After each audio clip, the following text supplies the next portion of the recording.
निर्मिती या टॉपिक मधला आपला दुसरा मुद्दा आहे प्रत्यक्ष घटना निर्मिती। म्हणजे सुरुवातीला आपण पाहिलं ऐतिहासिक पार्श्वभूमी की अशी पार्श्वभूमी की ब्रिटिश कायदे आपल्या देशामध्ये आले आणि त्या ब्रिटिश कायद्याचं रूपांतर हळूहळू पुढे राज्यघटनेमध्ये झालं।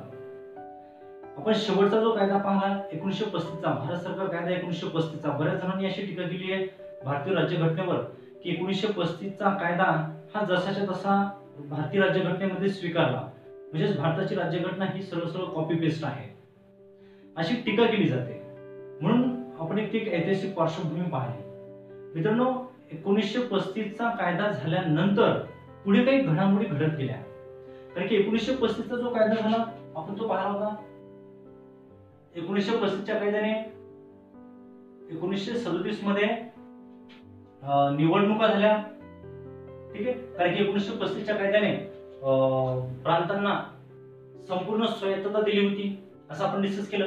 आणि ती स्वायत्तता दिलेली असल्यामुळे भारतात जे काही इलेक्शन झाले त्या इलेक्शन मध्ये 11 प्रांतांपैकी 8 प्रांतात तर काँग्रेसला सत्ता प्रस्थापित करता आली आणि 3 प्रांतांमध्ये आघाडी सरकार स्थापन करण्यात आलं, ठीक आहे।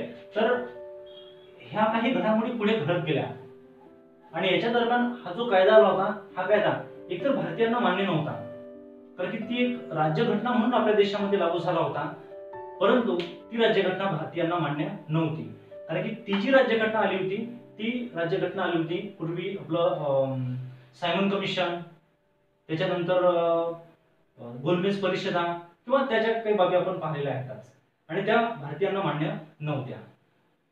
पुढे असं झालं की 1939 ला जागतिक महायुद्ध सुरू झालं, दुसरं सेकंड वर्ल्ड वॉर, दुसरं जागतिक युद्ध सुरू झालं आणि ह्या दुसऱ्या जागतिक युद्धामध्ये ब्रिटिशांनी भारतीयांचा पण सहभाग करून घेतला, कारण की ब्रिटिश स्वतः त्या युद्धामध्ये एक प्रमुख भूमिका निभावत होतं आणि भारतीय पुढाऱ्यांनी या प्रकाराला मात्र विरोध केला। भारतीयांचं मत असं होतं की भारताचा समावेश ह्या दुसऱ्या महायुद्धामध्ये जबरदस्तीने करू नये, परंतु ब्रिटिशांचं मत असं होतं की भारत हा ब्रिटिशांची भूमी आहे, तो भारत हा ब्रिटिशांपासून वेगळा देश नाही, त्यामुळे जर ब्रिटिश युद्धामध्ये सहभागी आहेत तर भारतही युद्धामध्ये सहभागी आहे असं त्यांचं मत होतं। परिणामी काँग्रेसने आपल्या ह्या सर्व प्रांतांमधून सरकारचा राजीनामा दिला, सरकार बरखास्त झालं त्या ठिकाणी आणि काँग्रेस आणि सर्वच पुढाऱ्यांनी भारताला स्वातंत्र्य मिळवून देण्याची जी चळवळ आहे ती चळवळ सुरू केली आणि काँग्रेसने मागणी केली की आता आम्हाला संपूर्ण स्वातंत्र्य पाहिजे आणि भारतासाठी एक राज्यघटना निर्माण केली जाईल, अशी घटना समिती स्थापन केली जावी आणि भारतीयांच्या माध्यमातून एक संविधान भारतीय राज्यघटना निर्माण केलं जावं अशी एक मागणी इथे करण्यात आली। मित्रांनो, दुसऱ्या महायुद्धामध्ये भारतीयांचा जो ब्रिटिशांना विरोध होत होता तो विरोध कमी व्हावा आणि भारतीयांचं दुसऱ्या महायुद्धामध्ये समर्थन लाभावं म्हणून ब्रिटिशांनी काय केलं तर 10 ऑगस्ट 1940 ला ऑगस्ट प्रस्ताव आणला। असे ब्रिटिशांनी 2-3 प्रयत्न केले, ऑगस्ट प्रस्ताव आहे, क्रिप्स प्रस्ताव आहे आणि वेव्हेल प्लॅन आहे। या तीनहीच्या माध्यमातून ब्रिटिश गव्हर्नमेंटने हे स्वीकारलं की भारताला भारतीयांकडून बनवलेलं एक संविधान दिलं जाईल, परंतु ते कधी तर दुसरं महायुद्ध संपल्यानंतर। तोपर्यंत मात्र भारतीयांनी दुसऱ्या महायुद्धात सहभागी होऊन ब्रिटिश गव्हर्नमेंटचं म्हणजे ब्रिटिश गव्हर्नमेंटला सहकार्य करावं। दुसरी एक बाब होती की दुसरं महायुद्ध संपल्यानंतर भारताला वसाहती अंतर्गत स्वराज्य दिलं जाईल। अशा 2 महत्त्वाच्या बाबी होत्या ज्या ह्या तीनही मुद्द्यांमध्ये ब्रिटिशांनी भारतीयांपुढे मांडल्या, परंतु भारतीयांनी ह्या तीनही मुद्द्यांकडे दुर्लक्ष केलं आणि म्हटलं की आता हे ब्रिटिश साम्राज्याअंतर्गत स्वराज्य आम्हाला नको, पाहिजे तर संपूर्ण स्वराज्य आणि घटना निर्माण करणारी एक व्यवस्था। दरम्यान महात्मा गांधीजींच्या नेतृत्वाखाली 1942 ला भारत छोडो चळवळ ही सुरू झालेली आहे। 17 जुलै 1942 सर्व डेट्स पाठ करून घ्या। ज्या काही घटना आहेत त्या घटना जोड्यालावामध्ये बऱ्याच वेळा विचारल्या जातात, ठीक आहे। तर असे काही मुद्दे झाले, मग इथे भारतीयांनी सर्वच बाबींना नकार दिला, चळवळ चालू ठेवली। पुढे ब्रिटिश गव्हर्नमेंटने त्रिमंत्री योजना आणली त्रिमंत्री योजना म्हणजे ब्रिटिश गव्हर्नमेंटचे किंवा ब्रिटिश संसदेचे जे 3 मंत्री आहेत, जसं की क्रिप्स, स्टॅफर्ड क्रिप्स, त्यानंतर A.F. अलेक्झांडर आणि त्यानंतर पॅथिक लॉरेन्स. तिन्ही नावं खूप महत्वाची आहेत. बऱ्याच वेळा परीक्षेमध्ये विचारली जातात की त्रिमंत्री योजनेमध्ये कोणत्या सदस्यांचा समावेश होतो. तर हे ते 3 मंत्री, स्टॅफर्ड क्रिप्स की जे क्रिप्स ऑलरेडी एक वेळा भारतामध्ये आले होते, त्यानंतर A.F. अलेक्झांडर आणि पॅथिक लॉरेन्स. असे एक क्रिप्स मिशन, त्रिमंत्री योजना किंवा त्याला आपण कॅबिनेट मिशन असं म्हणतो. हे मिशन भारतामध्ये आलं आणि 16 मे 1946 ला त्यांनी काही मुद्दे जाहीर केले. मुद्दे काय जाहीर केले तर भारताला संपूर्ण स्वातंत्र्य दिलं जाईल. त्यानंतर भारतासाठी एक स्वतंत्र राज्यघटना निर्माण केली जाईल भारतीयांच्या माध्यमातून.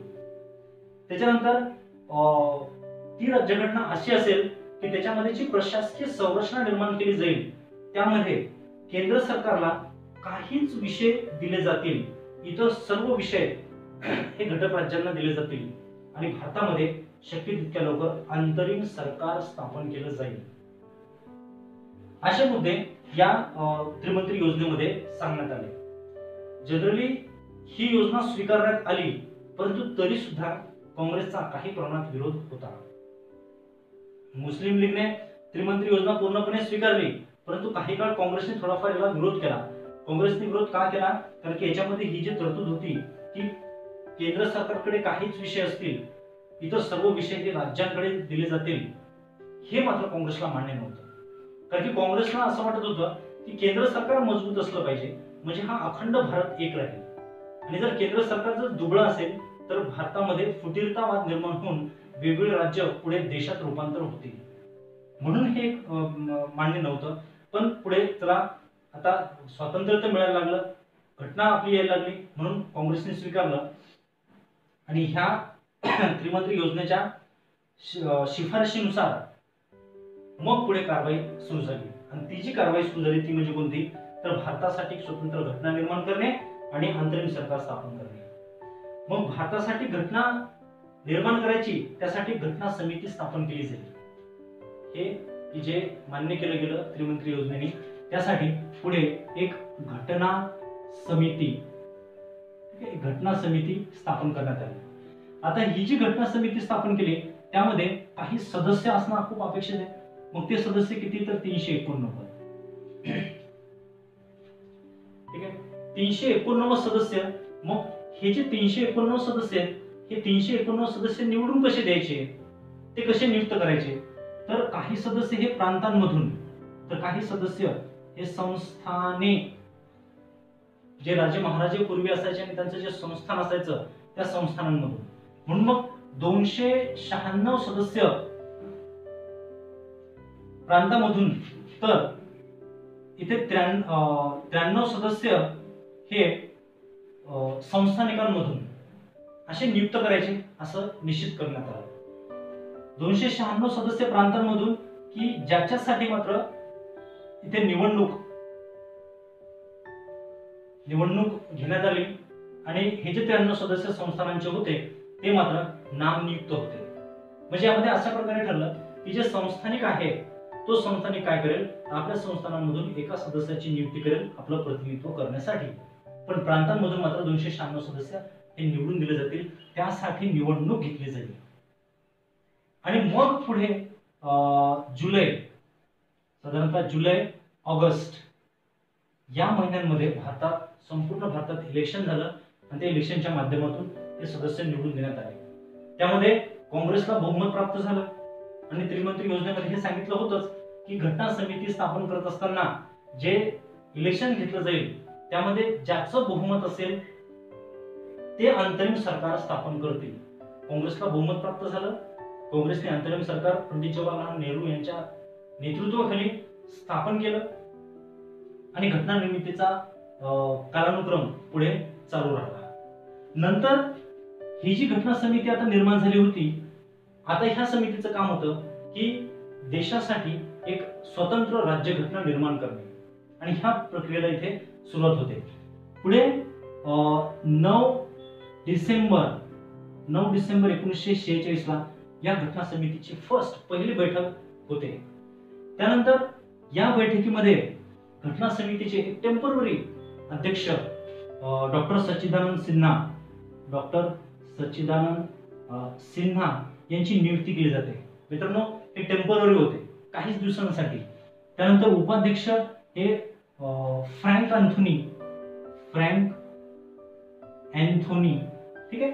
फ्रँक अँथोनी हे उपाध्यक्ष, डॉक्टर सच्चिदानंद सिन्हा हे अध्यक्ष, आणि यांच्या अध्यक्षतेखाली ही पहिली बैठक पार पडली.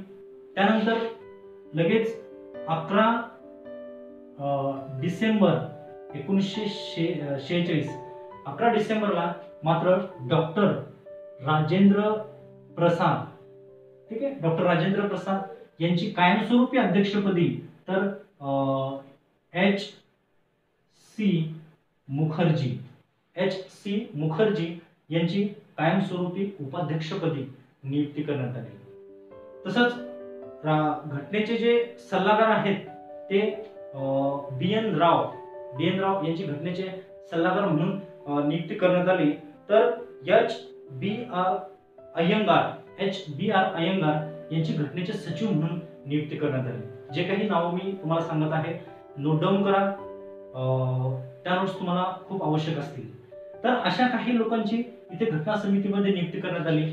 त्याच्यानंतर लगेच 13 डिसेंबर, ठीक आहे, 13 डिसेंबर 1946 ला पंडित जवाहरलाल नेहरू यांनी उद्दिष्टांचा ठराव हा घटना समितीमध्ये सादर केला. उद्दिष्टांचा ठराव म्हणजे याचा अर्थ काय, तर देशाची राज्यघटना ही कशी असेल किंवा कशी असावी याचे काही ठळक मुद्दे स्वीकारले किंवा काही ठळक मुद्दे बनवले आणि ते घटना समिती समोर मांडले. त्याच्यावरती विचार झाला आणि पुढे 22 जानेवारी 1947 ला ही सर्व मुद्दे स्वीकारण्यात आले. म्हणजेच उद्दिष्टांचा ठराव मांडला 13 डिसेंबरला आणि तो स्वीकारला 22 जानेवारी 1947 ला, आणि हे निश्चित झाला होता की घटना कशी असावी. म्हणजे थोडक्यात राज्यघटना निर्मितीचं आता काम सुरू होईल. तर मित्रांनो, हे आपण खूप सरळ पाहिलं. याच्यामध्ये अडचणी सुद्धा प्रचंड आहेत. आणि अडचणी काय होत्या, त्या अडचणी ह्या खऱ्या तर अजून इथेच होत्या की काँग्रेसला बहुमत मिळालं, काँग्रेसचं आंतरिक सरकार स्थापन झालं, मुस्लिम लीगला बहुमत मिळू शकलं नाही. परिणामी मुस्लिम लीगच्या असं काही लक्षात आलं की घटना निर्माण करताना काँग्रेस काय करेल तर केंद्र सरकार मजबूत करेल आणि प्रांतांना तितके अधिकार देणार नाही, असा एक समज मोहम्मद अली जिना मुस्लिम लीग यांचा झाला. आणि मुस्लिम लीगने काय केलं, बहुमत न मिळाल्यामुळे ह्या घटना समितीवर बहिष्कार टाकला आणि पुढे 16 ऑगस्ट 1946 ला प्रत्यक्ष कृतीचा दिन जाहीर केला.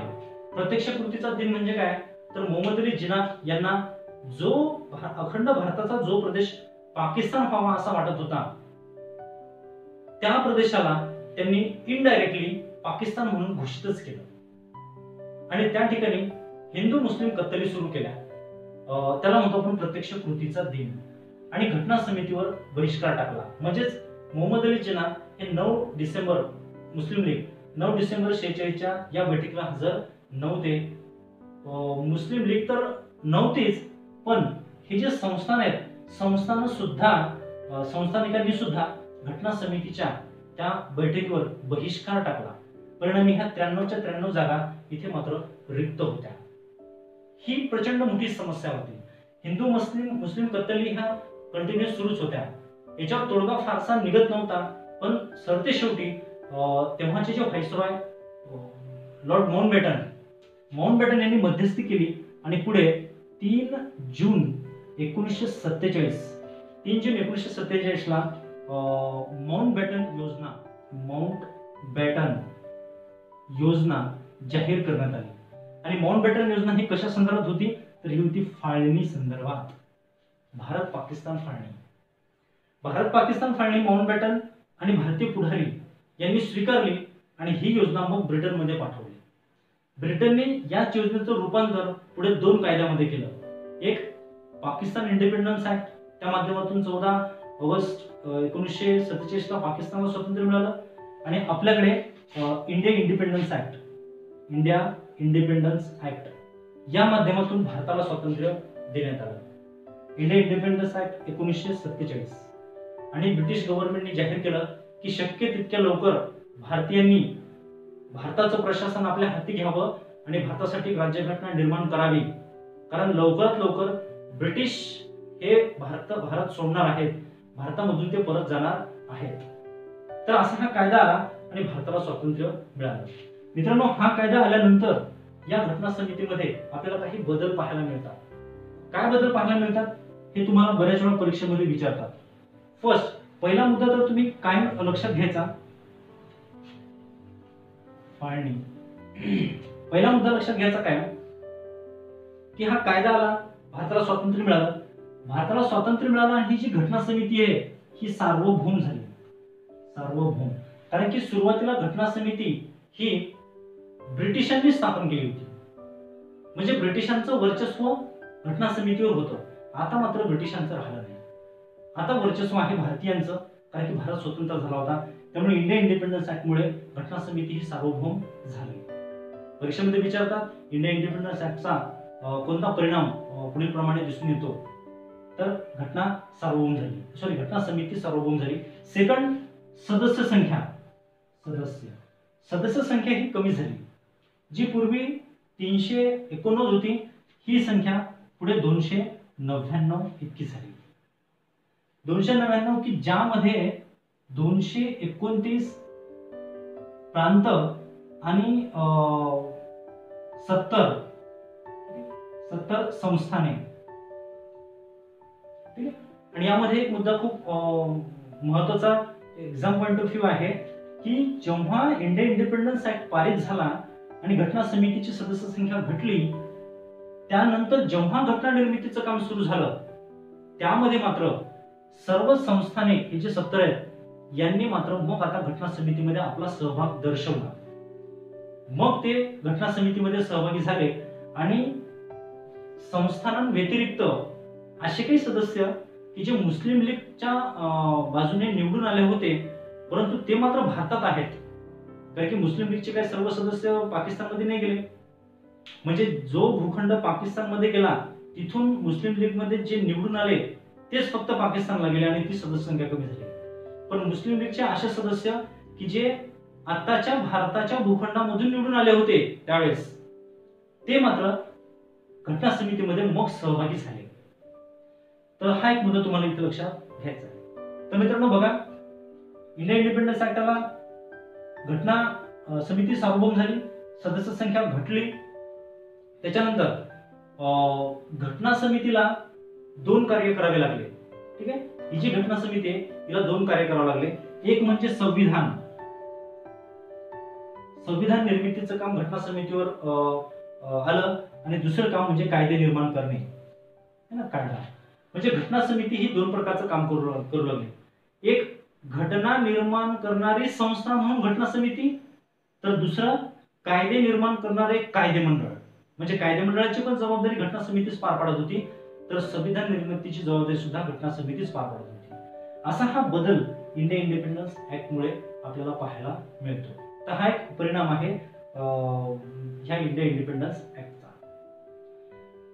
पुढे हा कायदा आल्याच्या नंतर ही जी संख्या घटली, यानंतर मात्र आता घटना निर्मितीचं काम ऍक्च्युअल मध्ये सुरू झालं. आणि हे जे काम सुरू झालं, तर हे काम पार पाडण्यासाठी त्या घटना समितीमध्ये काही समित्या स्थापन करण्यात आल्या. ठीक आहे. काही समित्या म्हणजे किती, तर साधारणतः 23 समित्या स्थापन करण्यात आल्या. त्या 23 समित्या ज्या आहेत त्याच्यामध्ये काही खूपच अशा मुख्य समित्या होत्या, तर काही अशा दुय्यम समित्या होत्या. मुख्य समित्या 8 तर दुय्यम समित्या 15.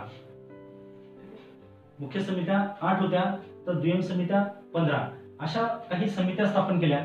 आणि ह्या ज्या समित्या आहेत या समित्यांचं कार्य काय होतं, तर घटना निर्माण करत असताना त्याच्यामधले जे असे महत्वाचे चॅप्टर आहेत, जसे की मूलभूत हक्क, संघराज्य म्हणजे संसदीय शासन व्यवस्था, मार्गदर्शक तत्व, हे जे असे काही मुद्दे होते तर ते कसे असावेत, मूलभूत हक्क हे कसे असावेत, कोणते असावेत हे निश्चित करण्यासाठी याच्यामध्ये एक समिती, ते त्या समितीचं काम. जसे की मूलभूत हक्क व अल्पसंख्याक समिती सरदार वल्लभभाई पटेल यांच्या नेतृत्वाखाली ते अध्यक्ष होते त्या समितीचे, आणि त्यांनी निश्चित केलं की कोणते हक्क, मूलभूत हक्क असावेत की ज्यांचा समावेश राज्यघटनेमध्ये केला जाईल. आणि ह्या अशा वेगवेगळ्या समित्या स्थापन केल्या आणि त्यांच्याकडे वेगवेगळी कार्य सोपवली. या वेगवेगळ्या समित्यांनी तो ड्राफ्ट तयार केला आणि एका महत्वाच्या समितीकडे दिला की ज्याला आपण म्हणतो मसुदा समिती. ही जी मसुदा समिती आहे, इतर समित्यांनी घटना निर्मितीचे ते ड्राफ्ट तयार करायचे आपल्याला मिळालेल्या जबाबदारीनुसार आणि ते द्यायचे मसुदा समितीकडे, आणि मसुदा समिती त्याचा अंतिम मसुदा तयार करेल की ज्या मसुदा समितीमध्ये सदस्य संख्या होती 7, की ज्यामध्ये त्याचा अध्यक्ष पद हे होतं डॉक्टर बाबासाहेब आंबेडकर यांच्याकडे. म्हणून डॉक्टर बाबासाहेब आंबेडकरांचा ह्या समितीमध्ये प्रचंड महत्वाचा एक रोल आहे, कारण की घटनेचं जे योग्य भाषेमध्ये जे लिखाण आहे, मांडणी आहे, ही त्यांच्याच माध्यमातून इथे करण्यात आली. तर अशा पद्धतीने 23 समित्या स्थापन केल्या आणि त्यांचं जे काही कार्य आहे ते कार्य त्यांनी पार पाडत देशासाठी एक स्वतंत्र राज्यघटना निर्माण केली. पुढे मसुदा समितीने एक मसुदा तयार केला राज्यघटनेचा, आणि तो लोकांच्या निदर्शनासाठी पब्लिकली केला, ओपन केला. जिथे जिथे शहरांच्या ठिकाणी प्रशासकीय कार्यालय आहेत तिथे ती घटना मांडण्यात आली, सादर करण्यात आली लोकांच्या निदर्शनासाठी. लोक तिथे जाऊन त्या घटनेतल्या तरतुदी वाचू शकत होते, आणि जर काही त्याच्यामध्ये बदल करणं अपेक्षित आहे ते तशा शिफारशी सुचवत होते. अशा हजारो शिफारशी मसुदा समितीला प्राप्त झाल्या. त्यातल्या बऱ्याचशा शिफारशी ह्या स्वीकारण्यात आल्या आणि मग पुढे फायनल एक ड्राफ्ट, अंतिम मसुदा आणखीन एक वेळा तयार करण्यात आला आणि तो मसुदा मांडण्यात आला घटना समितीमध्ये. घटना समितीमध्ये जेव्हा तो अंतिम मसुदा मांडला, मग त्याचं प्रथम वाचन, द्वितीय आणि तृतीय वाचन झालं, आणि तृतीय वाचन होऊन सरतेशेवटी 26 नोव्हेंबर 1949 रोजी घटना स्वीकारण्यात आली. साधारणतः 299 सदस्यांपैकी 284 सदस्यांनी स्वाक्षऱ्या केल्या, तितक्या हजर होते आणि स्वाक्षऱ्या केल्या आणि ही घटना स्वीकारली. परंतु घटनेची अंमलबजावणी मात्र 26 जानेवारी 1950 ला करण्यात आली. 26 जानेवारी 1950 ला भारतीय राज्यघटनेची अंमलबजावणी सुरू झाली, परंतु निर्मिती आणि स्वीकारली होती ती मात्र 26 नोव्हेंबर 1949 ला. तर अशा पद्धतीने मित्रांनो ही जी घटना आहे ही घटना निर्माण होत गेली. याला आपल्या एक्झाम पॉइंट ऑफ व्ह्यू आपण म्हणतो घटना निर्मितीची ही जी प्रक्रिया आहे, तर प्रत्यक्ष जी घटना निर्माण झाली होती ती अशा या पद्धतीने. एक्झाम पॉइंट ऑफ व्ह्यू इथे हा एक मुद्दा लक्षात घ्यायचा की ही जी घटना समिती आहे ही जेव्हा संविधान निर्माण करण्यासाठी एकत्र येत होती तेव्हा त्या समितीचा अध्यक्ष पद हे डॉक्टर राजेंद्र प्रसाद हे भूषवत असायचे. परंतु हीच घटना समिती जेव्हा कायदा निर्माण करण्यासाठी एकत्र येत होती, त्यांचं अधिवेशन होत होतं, तेव्हा त्या अधिवेशनाचं अध्यक्षपद मात्र जी.व्ही. मावळणकर, जे आपण लोकसभेचे पहिले अध्यक्ष मानतो, जी.व्ही. मावळणकर यांच्याकडे ते पद असायचं किंवा ते अध्यक्ष असायचे. तर अशा पद्धतीने मित्रांनो जी घटना निर्मितीची जी प्रक्रिया आहे ही आपली इथे पूर्ण झाली. पूर्ण फॅक्ट्स आहेत, या फॅक्ट्सवर अगदी क्लास 3 पर्यंत प्रश्न विचारले जातात. बऱ्याच वेळा क्लास 3 मध्येच जास्त प्रश्न इथे येतात, परंतु PSI STI आणि राज्यसेवा याच्यामध्ये मग कशा स्वरूपाचे प्रश्न येतात. तर लक्षात घ्या इथे बऱ्याच वेळा भरपूर कमी प्रश्न येतात. आले तर मग अगदी जशा की काही हा डेट आणि त्याबद्दलचं जे आहे ते हे इथे पण अशा प्रकारचे हे प्रस्ताव वगैरे आणि डेट याच्या जोड्या लावा. ठीक आहे. कधी कधी अगदी फॅक्च्युअल प्रश्न येतो की घटना समितीची पहिली बैठक ही कोणत्या दिवशी पार पडली, तर 9 डिसेंबर 1946. कधी कधी म्हटलं जाते घटना समितीचे म्हणजे अस्थायी किंवा टेम्पररी उपाध्यक्ष कोण होते, तर फ्रँक अँथोनी. म्हणजे हे अशा टाईपचे काही प्रश्न तुम्ही अपेक्षित करू शकता. परंतु ह्या घटना निर्मितीचं सखोल आणि संपूर्ण डिस्कशन आपलं झालेलं नाही, कारण की याही पुढे आणखी 2 मुद्दे राहिलेले आहेत. ते मुद्दे जेव्हा आपण डिस्कस करू त्यावेळेस आपल्याला कळेल की राज्यसेवा आणि PSI STI मध्ये कशा प्रकारचे प्रश्न विचारले जातात, ते आपल्याला नंतर म्हणजे ते पूर्ण कळेलच. आता याच्यामध्ये ज्या ह्या फॅक्ट्स आहेत ह्या मी तुम्हाला सांगितल्या, आता आणखीन असे काही मुद्दे आहेत की जे मुद्दे याच्याशी रिलेटेड आहेत, पण मी ते तुम्हाला आतापर्यंत सांगितलेले नाही आहेत. ते तुम्हाला स्क्रीनवर व्हिडिओच्या शेवटी नोट्स म्हणून मिळतील. ते तुम्ही तुमच्या नोट्समध्ये लिहून घ्यायचे की जे मोस्ट इम्पॉर्टंट असेल. जसे की या घटना समितीमध्ये काही महिलांचा समावेश होता. आता नवीन जो ट्रेंड आहे परीक्षेमध्ये, तर अशा प्रकारचे प्रश्न ते खूप विचारायला लागले की पुढीलपैकी कोणत्या महिलांचा समावेश हा घटना निर्मितीच्या प्रक्रियेमध्ये होता. तर 15 महिला होत्या त्यामध्ये. त्यांची नावं ऍटलिस्ट काही वेळा वाचून घ्या. अगदी पाठ करण्याची गरज नाही, पण 5-6 वेळा जर तुम्ही वाचलं तर परीक्षेमध्ये जेव्हा ऑप्शन्स येतात तर त्यामध्ये आपण ते निवडू शकतो. असा महिलांचा समावेश आहे. दुसरी गोष्ट, ही जी घटना निर्माण झाली तर या घटनेमध्ये वेगवेगळ्या देशांच्या घटनांचा काही प्रभाव आहे. तो कोणत्या देशाच्या घटनेतून आपण काय स्वीकारलं ते पण इथे विचारतात. ते सुद्धा व्हिडिओच्या शेवटी तुम्हाला स्क्रीनवर दिसेल, ते तुम्ही लिहून घ्या. त्याच्यानंतर आणखीन काही मुद्दे असतील, जसे की घटना निर्माण करण्यासाठी घटना समितीला जवळजवळ 11 अधिवेशनं घ्यावी लागलीत. त्यांच्या डेट वगैरे ज्या आहेत त्या सुद्धा मी तुम्हाला काही स्क्रीनवर देतो. परत जी मसुदा समिती आहे, मसुदा समितीचे 7ही सदस्य तुम्हाला विचारले जातात. मग हे 7 सदस्य कोणते ते पण स्क्रीनवर तुम्हाला नोट्सच्या स्वरूपात देतो.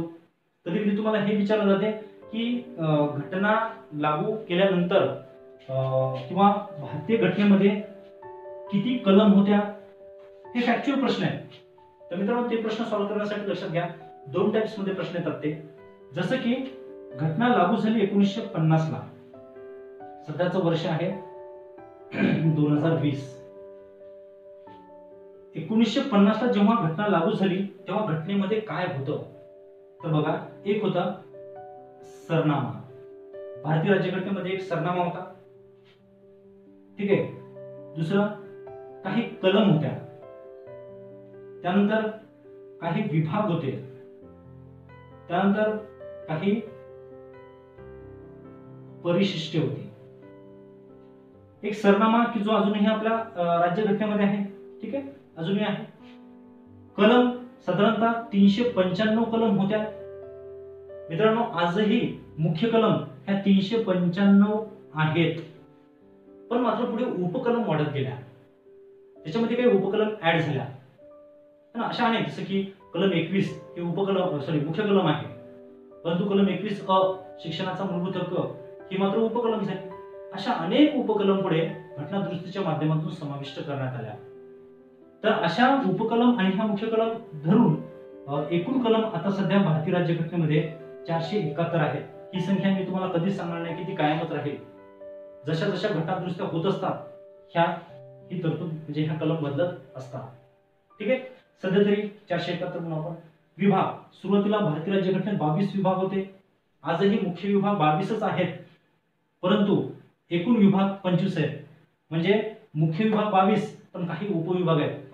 जसे की विभाग 4 मार्गदर्शक तत्व त्याच्यामध्ये सांगितलेले आहेत, पण विभाग 4 अ मूलभूत कर्तव्याचा त्यामध्ये समावेश केला. म्हणजे घटना दुरुस्ती करून काही उपविभाग सुद्धा ऍड करण्यात आले. असे सध्या 3 उपविभाग आणि 22 मुख्य विभाग, असे 25 विभाग आपल्या राज्यघटनेमध्ये आपल्याला पाहायला मिळतात.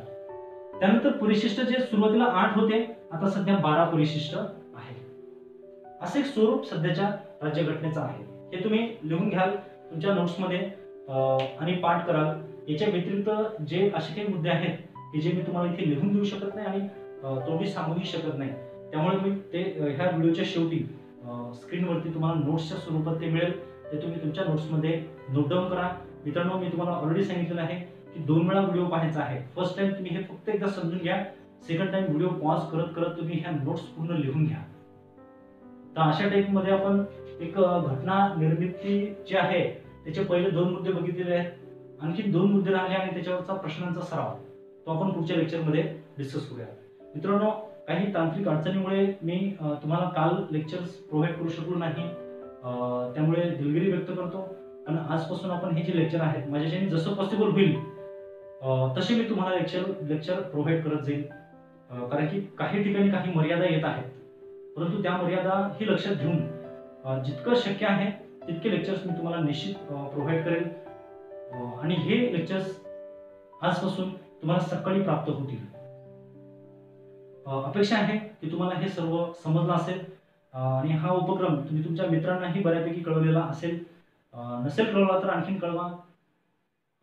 धन्यवाद.